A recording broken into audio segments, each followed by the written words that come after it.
சிறிய நேரத்தில் அதிக நன்மை. அஸ்ஸலாம் வலைக்கும் வரஹ்மத்துல்லாஹி வபரகாத்துஹு. தினமும் ஒரு சிறிய நிகழ்வுகள். இதில் என்ன பார்க்க போகிறோம்னா, அமானிதம் அப்படிங்கிறத பற்றி தான் நம்ம பார்க்க போகிறோம். இன்ஷா அல்லாஹ் அதை தெளிவாக பார்ப்போம். அதுக்கு முன்னாடி வானம், பூமி, மரம் இது எல்லாம் இருந்துச்சாம். இந்த வானம், பூமி, மரம் இது எதுவுமே பாவங்கள் செய்யாது. ஆனால் அல்லாஹுதாலா அமானிதத்தை கொடுக்கும்போது அந்த மரங்களும் சரி, பூமி சரி, வானம் சரி எதையுமே ஏற்றுக்கொள்ளவில்லையா. ஏன் ஏற்றுக்கொள்ளனா, அது பயந்துச்சு. அமானிதமா எங்களுக்கு வேணாம் யா அல்லாஹ் அப்படின்னு சொல்லுச்சு. ஆனால் மனிதர்களாகிய நம்ம என்ன பண்ணோம்னா, அந்த அமானிதத்தை ஏற்றுக்கொண்டோமா. ஏற்றுக்கொண்டனால தான் மனிதர்கள் நன்றி கெட்ட மனிதர்களாக இருக்கிறார்கள் அப்படின்னு அல்லாஹுதாலாவே சொல்கிறான். அப்படி என்ன அமானிதம் அப்படிங்கிறத பற்றி தான் இங்கே நம்ம பார்க்க போகிறோம். அதுக்கு முன்னாடி ஒரு எக்ஸாம்பிளோட சொல்கிறேன். 25 லட்சம் ஒரு நபருக்கு ஒரு கிராமத்தில் கடன் இருந்துச்சான். அவங்க இறந்து போனதுக்கப்புறம். அப்போது என்ன இவ்வளோ 25 லட்சம் கடன் வச்சுருக்காங்களா அப்படின்னு எல்லா மனிதர்கள் கேட்டது. ஆனால் அது பார்த்தோம்னா, ஒருத்தவங்க நம்பிக்கையின் பொருளை ஒருத்தவங்கள்ட்ட கொடுத்து வச்சுப்பாங்க தெரியுமா. என்னுடைய சொத்தை பாதுகாத்து வைங்க, அது மாதிரி அவங்கள்ட்ட கொடுத்துட்டு போயிருக்காங்க. அதை அவங்க அமானிதமாக வாங்கிக்கிற சொல்லியிருக்காங்க. அப்படின்னா அல்லாஹ்வின் பொருட்டாக இதை எனக்கு பதிலாக பாதுகாத்து வைங்க, நான் வாங்கிக்கிறேன் அப்படின்னு சொல்கிறது தான் அமானிதம். அப்படி வாங்க சொன்னதுக்கு அந்த பெரியவர் சொல்லிட்டாங்க, இல்லை இதை நீங்கள் எனக்கு கடனாக தாங்க. ஏன் அவர் கடனாக தராங்கன்னா, அமானிதமாக ஒரு பொருளை நம்மக்கிட்ட கொடுத்துட்டாங்கன்னா அதை எக்காரணத்தை கொண்டு அதில் இருந்து ஒரு ரூபா கூட நம்ம செலவு செய்யக்கூடாது. அதனால தான் கடனாக தந்தால் அந்த இதை வச்சு நம்ம ஏதாச்சும் வேறு எதுக்காச்சும் முதலீட்டு செய்யலாம். இதுக்காக தான் எனக்கு கடனாக தாங்கன்னு சொல்லியிருக்காங்க. அதே மாதிரி அந்த 25 லட்சமும் அவங்க இறந்ததுக்கப்புறம் அவங்க மகன் அந்த இதை அடைச்சிட்டாங்க. இப்போ இதுலேருந்து என்ன தெரியுது, அமானிதம்னா என்ன. ஒருத்தவங்க நம்மக்கிட்ட இந்தாங்க வச்சுக்கோங்க அப்படின்ட்டு சொல்லி அல்லாஹ்க்காக அமானிதமாக உங்ககிட்ட தந்திருக்கேன், இது பாதுகாத்து வைங்கன்னு சொல்லிட்டா அதை நம்ம எவ்வளவு பத்திரமாக பாதுகாக்கணும். அதை ஒரு செய்தியாக இருந்தாலும் சரி, ஒருத்தவங்க ஒரு விஷயத்தை நம்மளை நம்பி சொல்லுறாங்க, இது அமானிதமாக நீங்களே மனசுக்குள்ளே வச்சுக்கோங்க அப்படி சொன்னாலும் கூடியது அதை பிறருக்கு எத்தி வைக்கக்கூடாது. சரிங்களா. அல்லாஹ் வாதாடுவான். யாருக்கு அல்லாஹ் வாதாடுவான்னா, யார் அல்லாஹ் மீது சத்தியம் பண்ணி சொல்கிறாங்க பார்த்தீங்களா, நான் இது அல்லாஹ் மீது சத்தியமாக இந்த இதை நான் தந்துடுறேன் அப்படின்ட்டு, ஆனால் அவங்க சொன்ன வாக்கை காப்பாற்றலை. அப்படிங்கிறப்ப அல்லாஹ்வே சொல்லுவான், நீ என் மேலே சத்தியம் செஞ்சின, அப்போ அதுக்கேற்ற மாதிரி நீ கொடுக்கணும்ன அப்படின்ட்டு அல்லாஹ்வே அவனுக்காக சொல்லுவான்.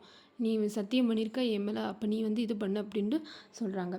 மனிதர்கள் எல்லோரும் வாக்கு கொடுத்தார்கள். அந்த காலத்தில் மனிதர்களாகிய எல்லாருமே வாக்கு கொடுத்தோம். என்ன வாக்கு கொடுத்தோம்னா, அல்லாஹ் ஒருவன் தான், அல்லாஹ் ஒருவனை மட்டும்தான் நம்ம வணங்குவோம் அப்படின்ட்டு வாக்கு கொடுத்துருக்கோம். நம்ம எல்லாருமே ஹிந்துவாக இருந்தாலும் சரி, யாராக இருந்தாலும் சரி கொடுத்துருக்கோம். ஆனால் அப்படி இருந்தும் நம்ம என்ன வாக்கு மீறிட்டோம், அந்த அமானிதத்தை பாதுகாக்கலை.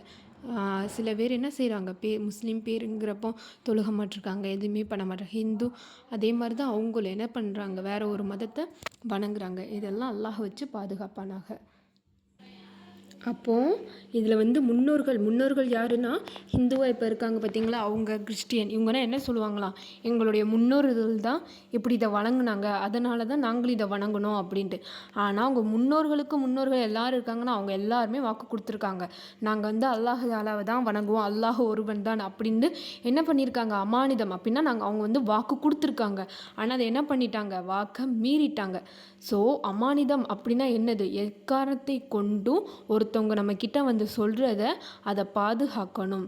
அது மட்டும் இல்லாமல் அந்த விஷயத்தை யார்கிட்டையுமே சொல்லக்கூடாது, அல்லாஹுக்கு பயந்து நடக்கணும். சரிங்களா. அது மட்டும் இல்லை, அமானிதத்தை காப்பாற்றையும் செய்யுங்க, அதை நினச்சி பயந்து கொள்ளுங்கள். ஏன்னா அல்லாஹ் அதை பற்றி நிச்சயமாக கட்டாயமாக கேட்பான். அப்போது நயவஞ்சர்களுடைய தன்மை எப்படின்னா நமக்கு பொதுவாகவே தெரியும். அவங்க ஃபஜர் தொழுக மாட்டாங்க, அப்புறம் இஷாவும் தொழுக மாட்டாங்க. அவர்கள் தான் நயவஞ்சர்கள். அக்காலத்தில் இருக்கிறப்போ நயவஞ்சர்கள் பட்டியலில் வரும்போது உமர் அலி இருந்தாலும் சரி, பக்கம் இருக்க சஹாபாக்கள் எல்லாருமே பயந்தாங்களாம். ஏன் பயந்தாங்களாம், அந்த இதில் என்னுடைய பேர் வந்துருமோ அப்படின்ட்டு பயந்தாங்க. ஏன் பயந்தாங்கன்னா, அந்த இதில் வந்து என்னுடைய பேர் வந்துருமே. யார் பயப்படுறது? சஹாபாக்கள் ரசூல் ஸல்லல்லாஹு அலைஹி வஸல்லம் அவர்களோடு இருக்கிறது எப்படி? உமர் ரலியல்லாஹு அவங்க பயந்துருக்காங்க. என்ன சொல்லியிருக்காங்க? அல்லாஹ்வே சொல்லியிருக்கான். ஒரு இதில் வந்து அவங்க நடந்து வந்தா ஷைத்தான் வந்து மறு தெருவுல போகுமாம். அப்படிப்பட்ட உமர் அலி அவங்களே பயந்துருக்காங்க. நயவஞ்சர்கள் பட்டியலில் என்னுடைய பேர் வந்துரும். அப்போ நம்மனா எவ்வளோ சாதாரணமானவங்க. ஸோ அதை நினச்சி ஃபஜரும் சரி, இஷாவும் சரி இன்ஷா அல்லாஹ் நம்ம வந்து தொழணும். அது மட்டும் இல்லாமல் நயவஞ்சர்களுடைய தன்மை அப்படின்ட்டு பார்த்தா 3 தன்மையா. என்னென்னா, வாக்கு கொடுத்தால் மீறுவான். ஒரு விஷயத்தை வாக்கு கொடுத்துட்டா அதை என்ன பண்ணிடுறாங்க, இதை நிறைவேற்றாமல் வாக்கை மீறுறாங்க. என்னென்னா, இந்த விஷயம் உங்களுக்காக நான் செய்கிறேன் அப்படின்னு சொல்லிட்டோன்னு வச்சுக்கோங்க, அதுவே ஒரு வாக்கு தான். அல்லாஹ்வை நம்பி நம்ம கொடுத்துட்டோம் அந்த வாக்கை. அப்படிங்கிறப்போ அந்த வாக்கை நம்ம கண்டிப்பாக செயல்பட்டே ஆகணும். சரிங்களா? அதுக்காக தான் சொல்லணும். அப்போ வாக்கு கொடுத்தால் மீறுவான். யார்? நயவஞ்சர்கள் மீறுவாங்க. கொடுத்த வாக்கை காப்பாற்ற மாட்டாங்க. பேசினால் பொய் பேசுவார்கள். எப்போ பார்த்தால் வாயை திறந்தாவே பொய் தான். யார்? நயவஞ்சர்களுடைய தன்மைகள். இப்படின்னா இருந்தால் அவங்க கண்டிப்பாக நீங்களே குறித்து வச்சுக்கோங்க, நம்ம நயவஞ்சர் தான் அப்படின்ற. அதுக்கு அல்லாஹ் தாலா நம்மளை பாதுகாக்கணும். நம்பிக்கை வைத்தால் மோசம் செய்வார்கள். எப்படின்னா, நம்மளை வந்து இவங்களை வந்து நம்புவோம் ஒரு கடல் அளவு. ஆனால் என்ன பண்ணிடுறாங்க, கடைசியில் நமக்கே தெரியாமல் மோசம் செஞ்சுட்டு போயிடுவாங்க. பார்த்தீங்களா? அப்படிப்பட்ட தன்மை, இந்த 3 தன்மை ஏதாச்சும் ஒரு தன்மை இருந்தால் கூட அல்லாஹ் வச்சு பாதுகாக்கட்டும். அவங்க நயவஞ்சர்கள் தான். இன்ஷா அல்லாஹ் தினமும் நம்ம சிறிய தான் நம்ம வந்து கேட்டு பயன் தெரிஞ்சுக்கிறோம். அல்லாஹ்வுக்காக இதை கேளுங்க.